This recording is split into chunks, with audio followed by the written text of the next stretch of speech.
Graça e paz, irmãos, uma abençoada e feliz noite em nome do Senhor Jesus. Até aqui Ele nos sustentou. Glorificado, a gente tem que glorificar a Deus por isso.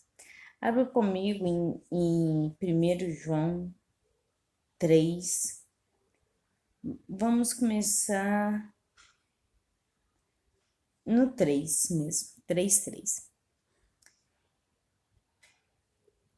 Eu queria agradecer a Deus hoje pela vida de cada um e falar com cada um que se você está no Senhor Jesus, mesmo que você esteja no deserto, Deus estará com você. É no deserto que a gente é moldado e é de lá que a gente sai sabendo que, por mais dificuldade que nós tenhamos, foi Deus que nos colocou ali. E uma outra coisa, a gente sai humilde, a gente sai sabendo que o Senhor tem providência de vida pra gente.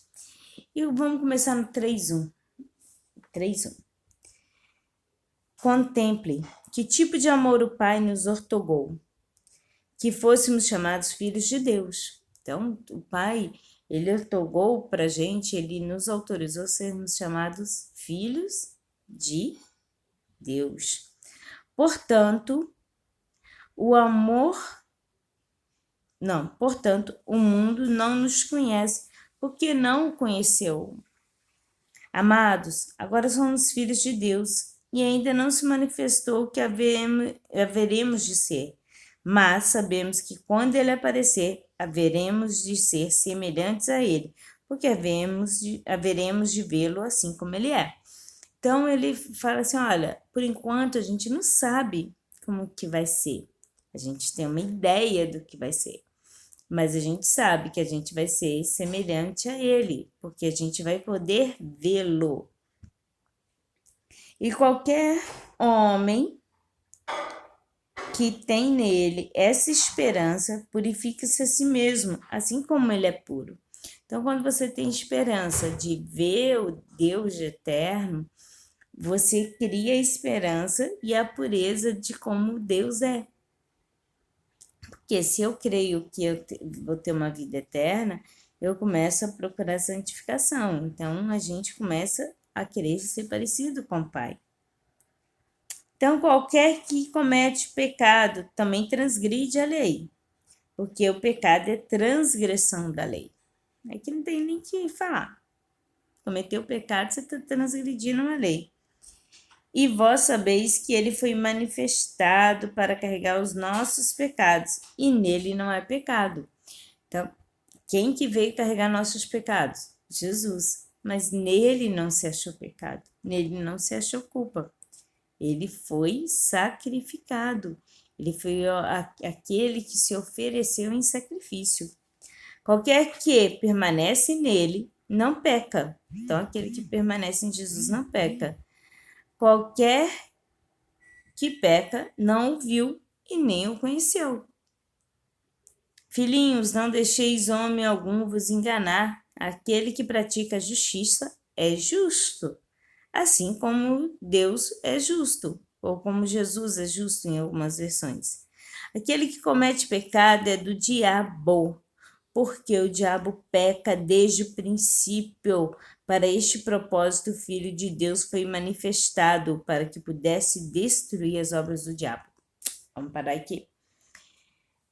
Primeiro foi Moisés fazendo os 10 mandamentos. Aí nós tivemos lá a quebra da pedra, foi feita de novo, uma enorme, que quem pudesse passar até correndo visse. Aí o povo veio várias vezes Deus perdoando ou sacrificando, Babilônia, Israel, várias vezes, e ia, perdoava, aí aparecia um profeta, clamava, e assim ia. Foi até que Deus virou assim, não, vou ter que mandar a minha promessa, que a minha promessa é que viesse um filho, que viesse um salvador, que era o filho de Jesus. E esse filho, ele veio para o quê? Porque destruir as obras do diabo. Ele veio para falar com a gente assim: ei, acorda, não existe você pecar ou não pecar. Não existe meio pecado, pecadinho, pecadão. Existe pecar.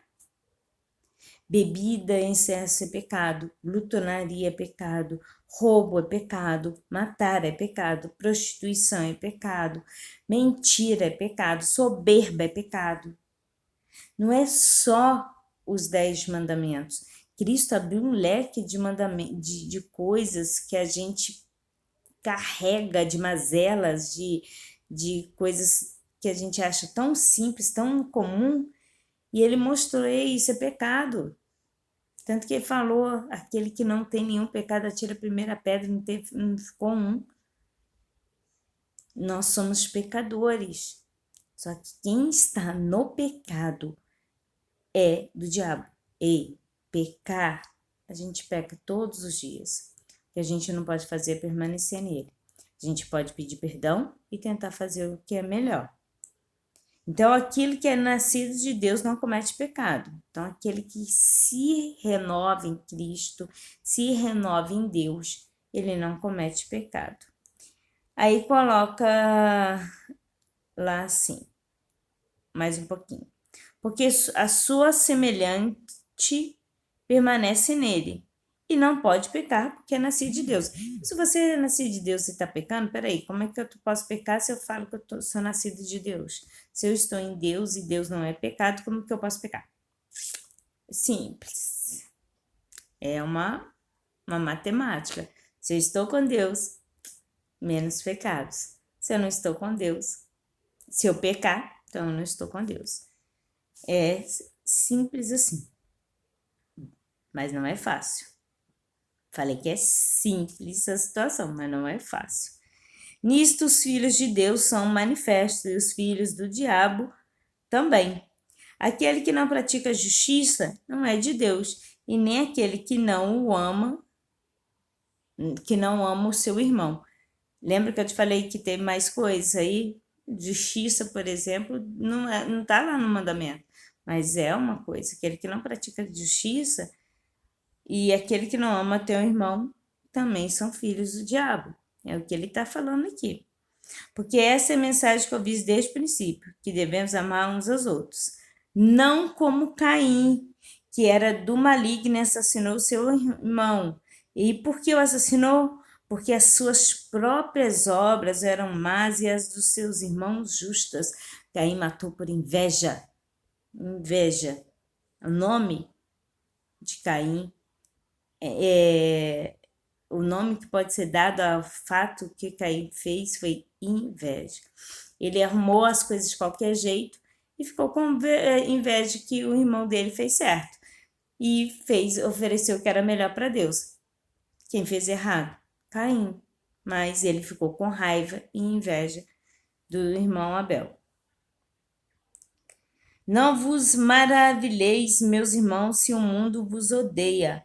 Nós sabemos que passamos da morte para a vida, porque amamos os irmãos. Aquele que não ama seu irmão permanece na morte. Qualquer que odeie o seu irmão é homicida. E vós sabeis que a vida eterna não permanece em nenhum homicida. Nisso percebemos o amor de Deus, porque ele deu a sua vida por nós, e nós devemos dar as nossas vidas pelos nossos irmãos. Porém, quem tiver os bens do mundo e ao ver seu irmão necessitado, fechar-lhe o seu coração, como habitará nele o amor de Deus? E agora? A gente pensa tanto nos nossos bens materiais. E essa sociedade como está? Ah, mas eu vou fazer diferença? Vai, porque a sua alma é só a sua. A diferença vai fazer diante de Deus. Diante da sociedade, às vezes, não vale nada. Mas acima de Deus, sim.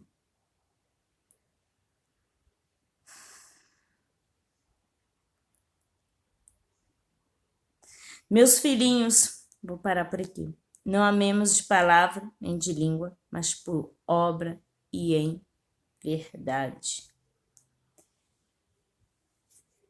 Irmãos, Deus está sendo muito claro aqui nessa palavra. Ela é até difícil de explicar pela claridade que ela tem.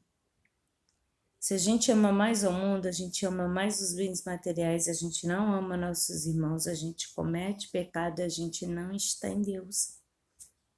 É simples, fazendo um resumão, seria isso. E hoje eu te pergunto e me pergunto como é que eu tenho agido. Eu tenho valorizado mais as coisas do mundo do que as de Deus. Eu tenho valorizado mais as coisas terrenas do que o meu irmão. Eu tenho negado algumas coisas. Fica para pensar. Se Deus permitir, amanhã estaremos aqui com mais uma palavra rema. Você pode ser discípulo do Senhor. Compartilhe essa live, ou melhor, esse vídeo. Você tem 3 lugares, tem o YouTube, Face e Instagram. Te garanto uma coisa, se eu tivesse aqui revelando chave, ou prosperidade, ou algumas coisas, vocês teriam compartilhado e eu já teria milhares de seguidores. Mas o Senhor me pediu para ensinar. Eu tento ensinar do jeito que Ele me passa. Cada hora, se eu falar amanhã dessa palavra, vai ser de um outro jeito. Então, enquanto Deus me ordenar, eu estarei sob a ordenança dele. Amém? Então, não esperem que eu venha profetizar. Se vocês quiserem, eu indico um monte de profetas. Tem um monte que estão fazendo live, revelando ao vivo, revelam até CPF. Se vocês quiserem, amém. Mas eu estou aqui para mostrar que na palavra está a direção. Ei, quem não quer um profeta? Temos que crer, mas a gente precisa disso aqui, todos os dias. Só para eu fazer isso aqui, eu tenho 3 tipos de Bíblia, a outra tá ali, tem 3. A gente precisa disso aqui todos os dias, amém? Fiquem na paz de Jeová Jireh, Deus da providência. Shalom, Adonai, paz.